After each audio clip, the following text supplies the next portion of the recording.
Elias, boa noite. Tivemos bastante acontecimentos no caso da guerra e da Ucrânia nesses últimos dias. Eu, pelo menos, sou uma pessoa que sempre fica chocado com o nível de violência. Vamos lá tentar pontuar esses eventos. Do lado ucraniano, conseguiram uma vitória militar significativa porque a Rússia havia feito bastante propaganda que possui pelo menos 20 elementos de segurança diferentes a proteger a ponte que liga a península da Crimeia até o resto do território russo, né? A Rússia considera essas como duas áreas do seu próprio território. E essa ponte foi construída a um custo elevadíssimo para assegurar o abastecimento de matérias-primas, de alimentos, tudo que seja essencial para a população que ali reside, mas também para a base militar que ali está. E agora, diante os avanços sobre outras áreas do território ucraniano, também para abastecer essa linha de combate, em especial na frente de combate ali no litoral. Portanto, é estratégico do lado ucraniano perturbar todo e qualquer fornecimento de abastecimento, porque isso realmente reduz a velocidade e a capacidade da Rússia seguir lutando naquela frente de batalha. Fora isso, dá um sopro de esperança para a população ucraniana como um todo de que a península da Crimeia pode ser retomada. Havia uma espécie de ressentimento de que esse seria um sonho bastante distante de ser alcançado, já que boa parte daquela região é uma base naval, uma base militar bastante importante para a Rússia e que ela defenderá ou defenderia a unhas e dentes sem qualquer chance de vitória ucraniana, mas o que se viu é que mesmo com um carro com bombas incendiárias foi o suficiente para derrubar uma das mãos daquela ponte e por causa dos desdobramentos também,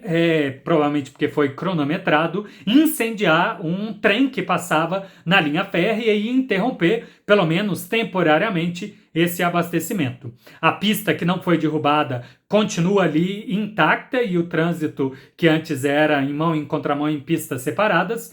foi reestabelecido, porém com fluxo bastante reduzido. Bem, diante desse cenário, o presidente da Rússia conduziu um discurso, foi aniversário dele, inclusive, quando isso aconteceu, chamando o incidente como um ato terrorista da Ucrânia, avançando sobre o território russo e intimidando a psique, né, o imaginário do povo russo, que agora está bastante sofrido, bastante temerário de que outros ataques podem acontecer no seu território. Diante dessa circunstância, prometeu uma resposta à altura, recebeu pressão da população, pelo menos de parte da população de Moscou, que houvesse uma retaliação, inclusive ao aliado da Ucrânia, os Estados Unidos, pedindo, vimos cena nesse final de semana, de pedido de ataque nuclear à capital Washington dos Estados Unidos, o que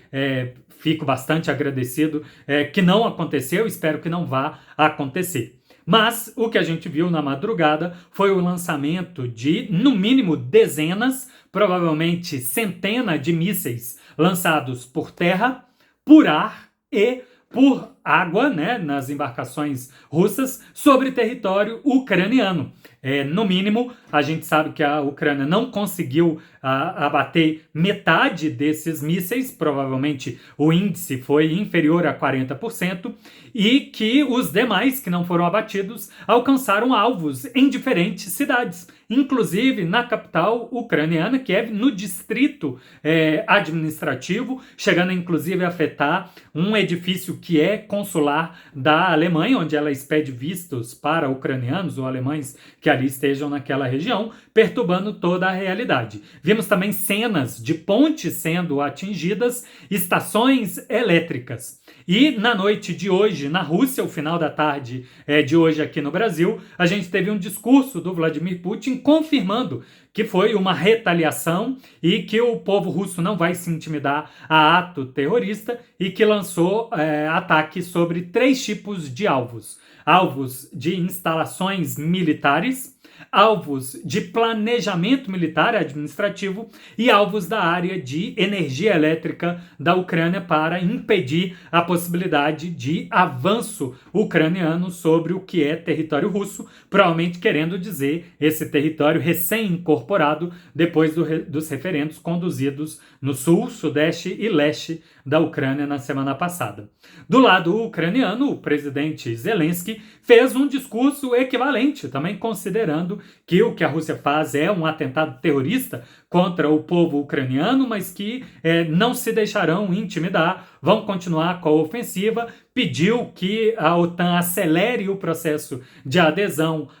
da Ucrânia a essa organização e também novos envios de arma para que os bons sucessos que teve nas semanas anteriores de retomada do território continue acontecendo. Infelizmente, o que a gente está vendo é aquela minha fala das últimas semanas de que temos um recrudescimento do combate, as coisas estão ficando cada vez mais perigosas para as populações que moram naquela região, visto que a gente tem a potencialidade da Bielorrússia, aliada à Rússia, mas até então neutra do conflito, entrar de cara, já que anunciou que vai encaminhar batalhões de suas forças armadas para o território russo para um treinamento conjunto e formarem batalhões mistos que serão enviados para o território ucraniano. A justificativa